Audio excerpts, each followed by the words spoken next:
Look what I got, everybody.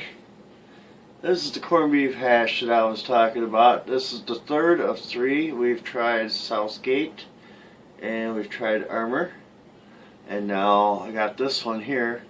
These are normally like $3.50 at the grocery store in Mason City, Hy-Vee, where we normally go. But we got this at the dollar store up in Lake Mills, and it was like $2.50, I think it was, which is not a bad deal. I like to have just a straight up corned beef hash, but this is the Mary Kitchen corned beef hash, and I'm gonna go ahead and I'm gonna cook it in a flat skillet this time so I can spread it out. Maybe it'll brown a little easier, and maybe it won't stick to the pan like my other pan's kind of shot, so everything sticks to it. So I'm gonna go ahead and I'm gonna pan this up here and get it going, and then we'll be right back. All right, so hold up, everybody. All right, see, now we got it. Probably hear it in the pan. It's over there sizzling away. Look at that. They took up the whole skillet. Yeah, so that's the good stuff. We're going to add a little bit of minced onion, like I always do, and probably some flowers. So I'm going to sizzle this probably about, I would say, somewhere between 5 and 10 minutes or so. I'm going to stir it around and let it sizzle for about 3 or 4 more minutes. Then I'm going to put it on a plate, and then we're going to do our egg thing like normal. And then we'll taste test it here. And also we've got some shout outs coming. I got a big tablet sheet full. So we'll be doing that here. We'll put all this together into one video. I'm going to do it in sections though when I video it because it's easier that way for me. So hold up, y'all. Okay, now see, there's a little bit of color difference there. I don't know how much difference it is because I haven't actually rewatched the video yet, but I can tell definitely it's done now. So, because I didn't want to get it like overdone, I want the corned beef to just take on the same appearance it would take as if you were to make a Reuben. The meat will get a little bit more of a darker, kind of more, I don't know the word for it, but whatever. Anyways, and the potatoes got a little bit of edging going on them with the golden brownness, so the heat's starting to cook them now. So I'm going to remove this, and I'm going to plate them up on our handy-dandy, normal plate like we do. I'm experimenting here with videos. I'm going to do, segments. I'm going to do take a product and try all the different available versions of that here, and I'm kind of experimenting what we're doing our video stuff. That's something I kind of like doing right here is what we're doing now in this 3-part series here so far. So, anyways, I'm going to pause. We're going to plate it up. I'm going to do the eggs, and then we'll be right back. 2 eggs going over easy now, and I'm just letting them sit there and do their thing. I put some salt and pepper on them. I want to get kind of like a soft boil. It's just a little bit beyond over easy, because soft boil tends to have just a perfect texture to it instead of just having a runniness of a yolk going everywhere. I personally like it either way, but you don't want your yolks to be hard because then it kind of is too far for this application of what we're doing with ground beef hash here. As far as I'm concerned, that's about the way to cook it just right. And it's almost like al dente in a way. So hold up, y'all. Plate number 1, everybody. No broken yolks this time. See that steam coming out there, smells so good. I'm going to finish plate number 2, and then we're going to go in for the taste test, alright? Stay with us. Hey everybody, plate number 2 is done. I forgot to put my ketchup on, so I had to lift my eggs and sneak the ketchup underneath there. There's Rachel's plate. She's got right down there in front of her. I'll turn the camera a little bit more so you guys can see it. Yes, I did. Okay. I went easy on it though.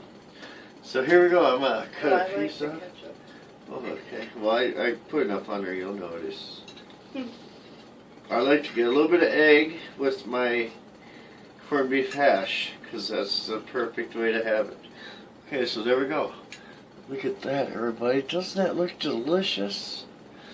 I'm not going for the try.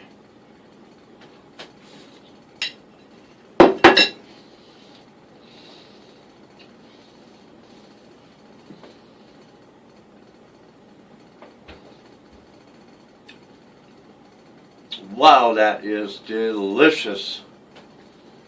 That is way better than the last brand that we just did. Without a doubt. The meat has got texture to it. It's not like slop. The Armour brand was really close to being like slop. Southgate had texture, but it just wasn't real definitive.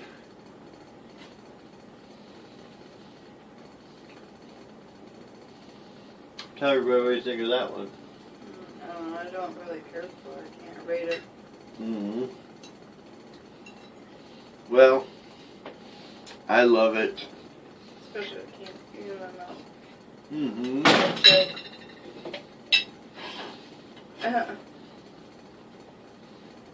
Okay, I'll be on in a minute.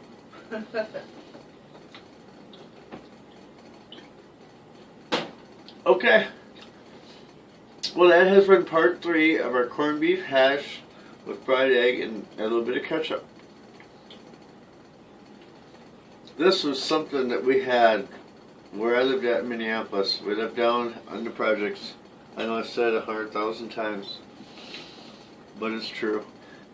And we always had a large family. There was my aunt and uncle, both on my mom's side, plus me, my mom, my dad, my grandma, and my grandpa. You know, we all lived under one roof, kind of like the extended family. Anyways, so the food was scarce, and every time there'd be a weekend with a big dinner, there'd be pork roast, beef roast, and there'd be potatoes and all that. And Grandma would run it through one of those old school meat grinders and make hash out of it. And the next day we'd have the hash, and we'd have salt and pepper on it, and maybe if we were lucky we'd get some egg. And we always had ketchup, and I always loved the hash. And unfortunately, I was unable to obtain my grandma's secret recipe for that, so I had to kind of find my own. So that's why I love the corned beef hash. Not only that, but when I lived down in the projects, just before I moved down here, I was living with other people, so yeah, I had no choice of where I lived. But we always went to the food pantry. And back then, the food pantry couldn't give this shit away quick enough. Now you're lucky if you can get a can. So anyhow, anyway, I'm going to rate this a straight on 5. Boom! It was the best of them all so far out of the last 3. We may do some more, or we may conclude on the corned beef series, and we'll go into something different here. I kind of have an idea of what I'm going to do next, because I like to do one of the posts we put up, the beanie weenies. They had the beans with the hot dogs cut up in it, and they said how many people on this side yard or whatever. Well, it just so happens I put ketchup and barbecue sauce and beans, because that's the way I like it. It gives it a campfire taste, which is much better when you're having burgers and hot dogs and all that bullshit. So we're going to try the name brands, generics, and maybe one of our own concoctions to take for the series. So let me know if you guys think that would be kind of a neat series for our channel to go on. We're looking to expand our series and add a new series. So, and also I'm going to pause now so I can eat my dinner. We gave it a 5. Don't forget to like, comment, and subscribe. And I appreciate each and every one of you so very much. This video was supposed to be posted Thursday night after work, but it got too late. I got really tired. I've already taken my nighttime pills, so once I'm done eating, I'm probably going to go to bed. So tomorrow, if hopefully we get snowed in, we're getting in the blizzard right now, everybody.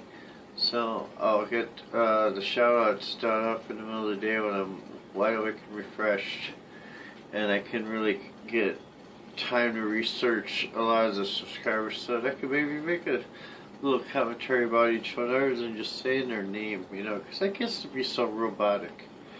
But anyways, I'm rambling. Hard night at work. Don't forget to like, comment, subscribe, everybody, and tell a friend. We're growing because of you.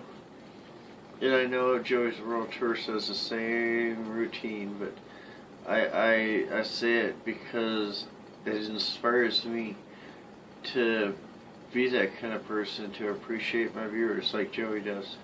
So, thanks for watching. As always, hit the subscribe button, drop a comment down below, and until next time, everybody, whoop!